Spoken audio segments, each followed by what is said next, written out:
Hi Scorpio, welcome to your quantum reading. This is for Scorpio, sun, moon, or rising. Nice. And as always, welcome to my cross watchers. Cross watcher, you could be dealing with a, who am I on? Scorpio. And the message could be for you. So feel free to take it however it resonates with you and your situation.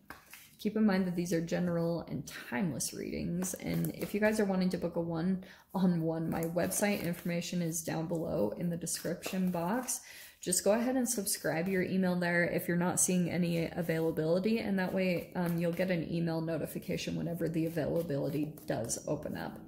And as always, thank you guys so much for liking, subscribing. Thank you for all the ways that you've supported the channel.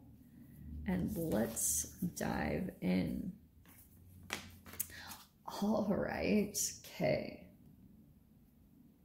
Underworld. All right, Scorps.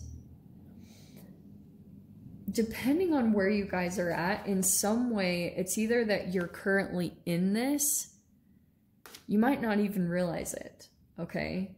But I feel as though the underworld, you could be kind of running around in your shadow, okay? And like there are certain relationships and situations that are popping out. And so, yeah, I feel like this is good because you've got the one popping out, which is always an amazing card. So it's like right now, just because of what's going on in your shadow, this is how you can tell where you're at. So some of you guys, this is talking about when you were in this energy, because the moon can be fear, anxiety, delusion, risk, confusion, and caution. So that's what I want to say is if you guys are currently in this energy, use caution, because the moon is like a filter. You know how they say it's like an illusion or delusion, or it's like your subconscious. And sometimes like if your subconscious is really activated or you're disconnected from it because you're not like maybe doing certain things to try to connect to it, meditation or whatever it is, trying to connect. A lot of the times you'll just be in default or autopilot mode. So the underworld is connected to maybe trauma that you went through in your childhood. Sorry, I know it sounds really intense, but you know, that's who I am.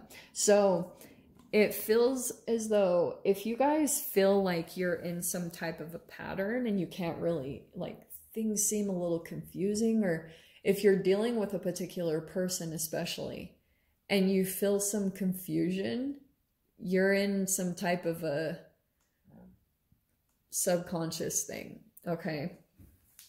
And then we have the Fool.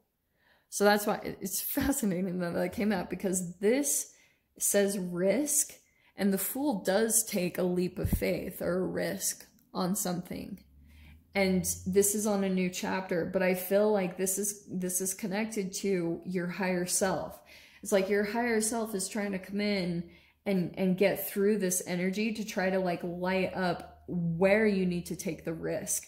Because this Fool card, like, it's challenging. Like if you're in some type of subconscious energy, sometimes you have to pay attention to some of the signs or synchronicities that are popping out to you that are trying to like guide you in a specific direction to take you to a place where you can work through this stuff, like a safe place that you can kind of get this out of your system. Because sometimes when I see the underworld, it can be lethargy, it can be parasites, it can be like mucus or acid that's built up in your body that's like cause you to disconnect from some type of memory or trauma.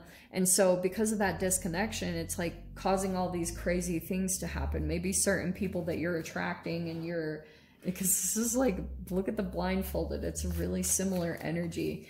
This is your higher self coming in, trying to guide you to which leap to take. That's why I'm saying which leap, because sometimes like you can take leaps and they are just kind of chaotic, and you know, you're just like wow, and kind of all over the place. So Queen of Wands, that's action right there. Okay, sometimes you are a water sign, but a lot of the times I see Queen of Wands as Scorpio. I just think it's because Scorpio's fire, like Scorpion is a fire animal totem. Look, there's the water. Okay, so here's the Ace of Cups. Okay. So, for some of you guys, let's see. Three of Swords, Seven of Pentacles. Yeah, there's the disconnection. Like maybe even a little bit of fragmented energy inside of yourself. Chariot, there's travel, movement. Let's grab one more, and the Justice. Okay. Oh, I was just gonna grab one more for the core energy. What is it? Nice. Yeah. Okay, I love this. Okay, Scorps. So this is what I think is happening. Some of you guys might have a new love. If this is the Queen of Wands, if you've attracted, like, don't get caught up by gender, like a fire sign or someone that you're attracted to in some way, like you feel a draw to them, it feels as though it's kind of new. Three of Swords, though, is making me just a tiny bit concerned. Because if that's why I'm talking about this energy over here. It's the frequency. And if you're not here, it depends on where you guys are at in this process. Because I feel as though Ace of Cups is also self-love. And depending on how strong that is, like how strong your self-love game is going to determine how something plays out between you and a new person. So that's why I was saying, if you have attracted a new love and Three of Swords, it's like you have this hope that it's going to heal yourself. There's something here about that there will be a karmic return, okay? Because we have the Justice card there, okay? So, say you pull a new love in and you disconnect from yourself. That can be a karmic return, right? Because it bites you. Because you do something against your better judgment, or you do something that's out of alignment with something that helps you. You know, self-love is about setting down boundaries for yourself and being realistic about your emotions, what makes you feel good, and sticking to those things. That's like ultimate wisdom. So the Seven of Pentacles, though, this is interesting because I feel like there's something about your healing process and whatever is happening here that is taking quite a bit of time. Seven of Pentacles is requiring patience. And really, I think what's happening is there's like every day you're needing to put your time and effort into something. And it's like this interesting connection between your self-love, your heartbreak, and something here that you're working on. This also could be finances. But hold on, I just grasped onto something really quickly. It feels as though you're balancing something. Like you could have tried to pull in a new love. Like maybe it's this Queen of Wands person. And you felt like some type of emotional connection to this person, but you're starting to, like, you can see that this person could be going through heartbreak and they're working slowly on something. The Seven of Pentacles, they're a hard worker. They could be working to plant something or to try to produce something right now, which could bring travel or movement. Okay? So there is something coming in. I don't know if it's for you, Scorps, because that is, if it's not actual traveling or relocation and movement in that way, it also could be that kind of like there's this rush of forward movement that happens in some way. And it could come from maybe feeling betrayed, or you know, feel a little bit of heartbreak. But that's why I'm saying this Justice card is karma. You know, you have to, that's why, like, however you treat yourself is what plays out in your situations, right?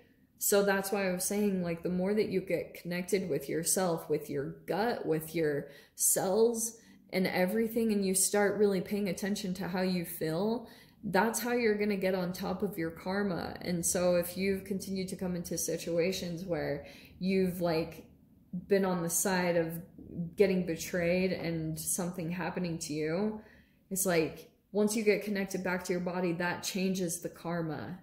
Because I know this all sounds really spiritual. I want to dive into a scientific process, but I don't really have time. I'm going to try to do it in the extended.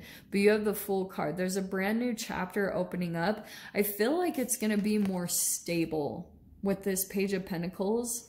It feels as though you'll be making an offer in some way on something, and it just feels like very stable. This Queen of Wands is a lot of fire, a lot of action. And over here, it feels as though you're going to be moving into something that just feels very calm, and you're going to start working on something really slowly. You know, something you're going to be building up and almost balancing between continuing with your self-love, and some emotions might come up to the surface as that happens. But yeah, I'll dive into the extended. Let me grab a portal card before I do that, though.